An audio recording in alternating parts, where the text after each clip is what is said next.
Nightteam with Gary Rodemeyer, Melissa Forsythe, Chuck Taylor's weather, and Dave Conrad with sports.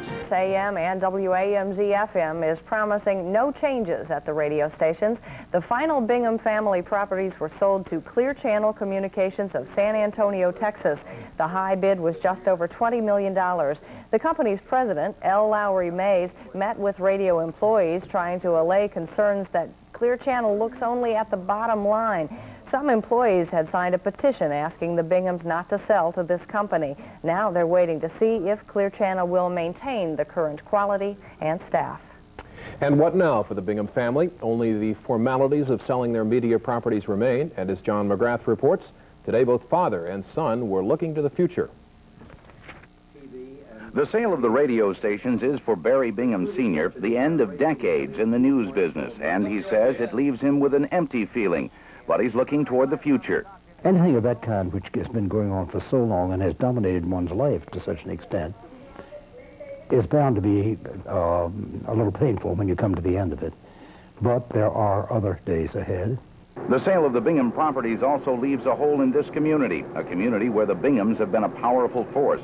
But, says Bingham Sr., there's no reason to believe the change will be negative. I think they're going to have some new initiatives that they will want to introduce here.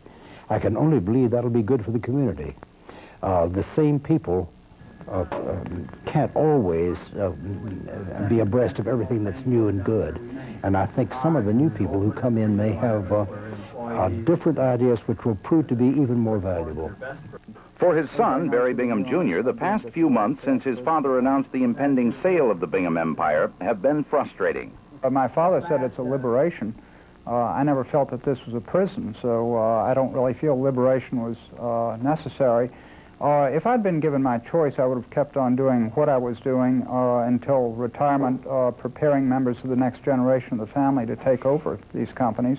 Barry Bingham Sr. says it's too early to tell whether the sale of the companies will help heal the rift between his children, one of the many reasons for the sale. But he says his children are not the only ones affected by the family squabble.